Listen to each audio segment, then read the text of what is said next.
What's up, race fans? Welcome back to another episode of The Pit Lane right here on F1 America. Today, we're going to be talking about F1 pit crews, how much they get paid, what are their bonuses, and what do they even do? All right, guys. So before we get into today's video, I just want to thank all of you for liking, sharing, subscribing.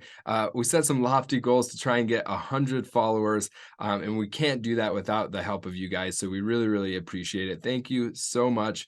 If you're finding this channel just to be entertaining or knowledgeful, please shout us out, share us, all that fun stuff. And we really, really thank you and appreciate it. So, guys, today we are talking about the pit crew. All right, it's something that is not quite overlooked because everyone talks about how important it is. We know that it can make a race or it can break a race, and yeah. So, how much do those guys get paid? And is it something that we could even think about getting into ourselves? Okay, so let's just start off by running through a few just quick facts that I found really interesting when I was researching all this stuff. So guys, there's pretty much like about 20 crew members for a pit team. And there's one pit team per or one pit crew per entire team. So let's say Max and Checo both have the same pit team. So if you guys recall, there was actually an incident with Fernando Alonso, I know was talked about, and I think his teammate at the time was Lewis, but I'm not positive, so don't quote me on that. However, basically, he was caught kind of bribing the pit members to try and get better performance or a faster pit stop than his teammate, I believe. So kind of interesting, to see those inner team battles as well, knowing that they share the same pit team and trying to, butter them up a little bit. I found that very, very interesting. So more than 20 people in a pit crew. There's 4 tire gunners, 4 tire removers, 4 tire placers or tire on, they say, 2 front jack, 2 rear jack. So that's in case one fails, they have an extra one on there, just ready to go. There's 2 side jacks, 2 front wing, and 1 lollipop man. Okay. And so fun fact, the lollipop man actually used to be just a traffic light, right? And that's what releases, calls in the driver, stops them, right? Prepares them to go. Yeah, so now it's actually a person.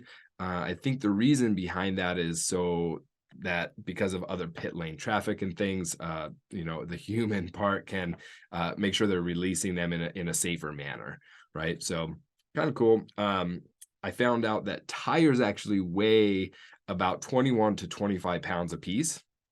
So it's not, completely light. They're pretty heavy, which is why a lot of the pit crews are, they're really practicing a lot, and a lot of them have to be really flexible. They have to be really strong. So their workout regimens are pretty intense, and they train all year round just specifically to be in shape for this. As we know, it is so crucial to get a really good pit stop. But what is the fastest all-time world record for F1 pit stops? I wonder if you guys know. Red Bull at Hockenheim, they actually had a 1.88 second pit stop, and that is crazy. We know that Red Bull is consistently getting sub 2 often, or sub 3, close to sub 2. I mean, they're the pinnacle when it comes to pit crew. They're the best, the fastest. But do you guys know what the longest pit stop is? And actually, I believe it was last season, 2 seasons ago. Not last season, but 2 seasons ago. Valtteri Bottas, I believe it was in Monaco with Mercedes. The wheel nut actually didn't come off. I don't know if you guys remember, he had to retire from the race because they couldn't change the tire. And they actually couldn't get that tire off until they went back into the factory. So that counted as the overall time for the pit stop. So it's actually 43 hours and 15 minutes was the world record for the longest, most disastrous pit stop. Awful. So yeah, we know it can make or break the race. It can really add um, a lot of time, or you can jump ahead of your rival in the pit lane. So very, very crucial. Let's talk about just how much these guys are making with such a crucial job. Okay, let's get into it. So guys, we have up first is the fire extinguisher man. Now, he gets a salary of about 30,000 a year, and then for each race, he gets another 500, and then if they win, he gets a bonus of 250. So that's pretty cool. Basically, his job duties, a lot of these are pretty self-explanatory, but we're gonna do it just for the sake of, a few of them that are kind of harder to understand. So basically, the fire extinguisher man, he puts out the fires that might occur. Yeah, pretty self-explanatory. He's going to be different than, let's say, the FIA people, like the med team and things. If you guys recall, the fire that happened a few seasons ago, and that was all the rescue team and the emergency vehicles and things that were that. So it's in my interpretation, totally different than just the pit guy who's there to extinguish fire if it happens. Okay. So up next, we have the starter man. Now his salary or her salary is 40,000 per year. With a race bonus of $750 per race, and then also a $250 bonus if they win. Okay. Now, the responsibilities of the starter man is actually adjusting the fuel systems and the ignition in the cockpit before this starts the race. So this starts the engine, and that is what they will then run kind of pre-race. So I would say that's a pretty important job. Not that they aren't all important, because they are, but okay. So we talked about this briefly, the lollipop man. So how much does he get paid? He gets 70,000 a year, plus $1,500 per race, and also $250 for a race win. Now, the lollipop man, her duties is to stop the driver, prepare the driver for launch, and then also release the driver, particularly safely, without letting them into traffic. Okay, we talked about that. It used to be actually, a traffic light, right? So it's all automated. Now it's actually a person, there to try and help to give them a safe release. So next we have the stabilizer. So their salary is 90,000 a year. They get $2,500 per race and also $250 for each win. Now, the stabilizer's duty is to stabilize the car while the car is on jacks.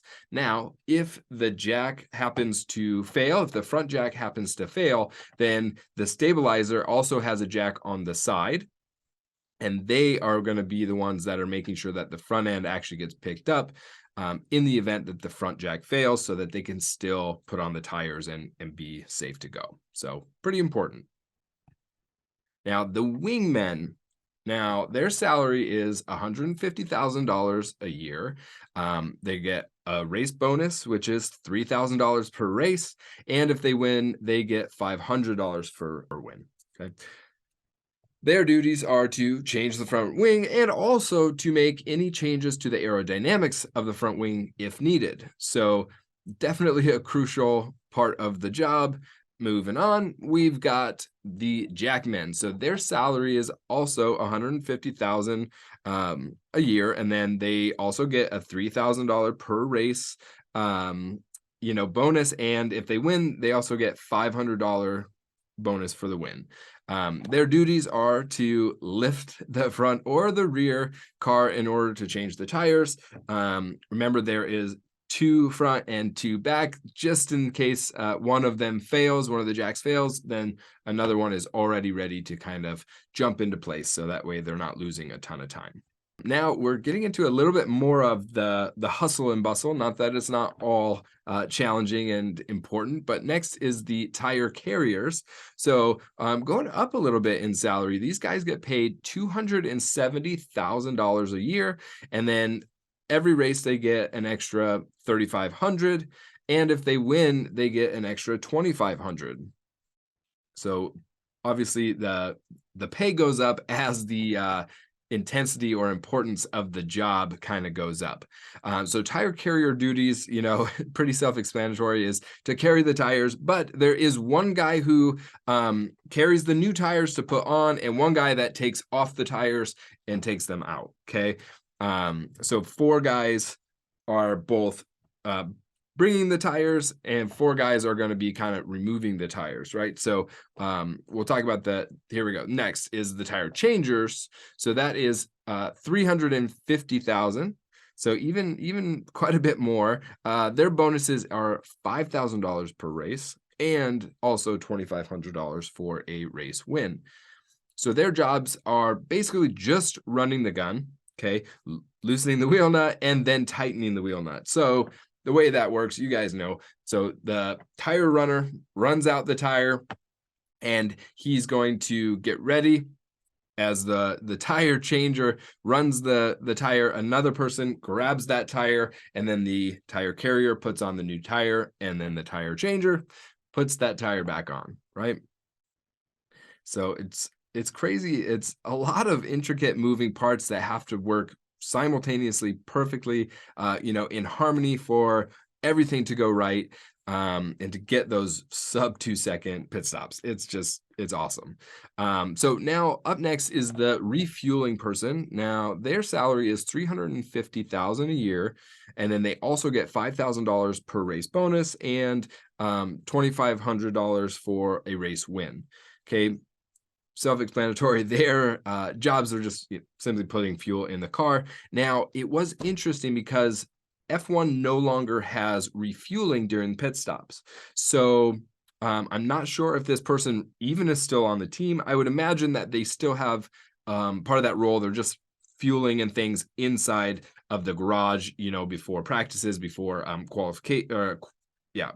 qualifying runs and that thing, right? Because especially during qualies, they're changing out and they're only putting in maybe 1 or 2, like maybe 2 laps of fuel, usually, like a push lap and like a cool down, or like a warm up push lap, cool down, sometimes 2 push. It really depends, right? So the job of the refueler is very critical to get the right amount. We know if they run out during the race, you're done. They also, I believe it's a 1 liter. The car has to have 1 liter still in, or you could get disqualified. I believe that's at any of the sessions. I'm trying to think. I think it was Max actually that wanted to go for another lap, and I believe it was in qualification, like Q3 probably last year. And he couldn't because he didn't have enough fuel. They would have actually got it penalized if he went below that liter left. So interesting and super critical, right? So guys, then up next, the crew chief. They are overseeing everyone on the pit team. Their salary is $1 million a year. Guys, that is more than some of the racers on, some of the drivers. That's crazy. But we know it's so critical. So their bonuses are $10,000 per race.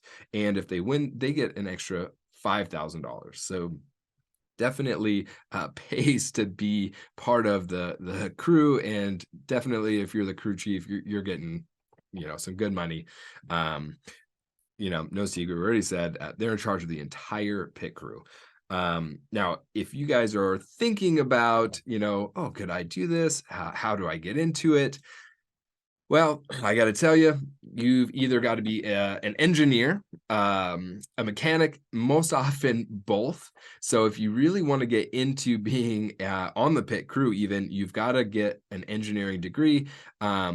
I'm guessing specific to, racing, Formula One, things like that. That's going to give you a leg up and really put you in there. Also, you have to qualify, and I know that they have tryouts and things like that where pit crews actually go and do timed runs, and you can qualify that way as well.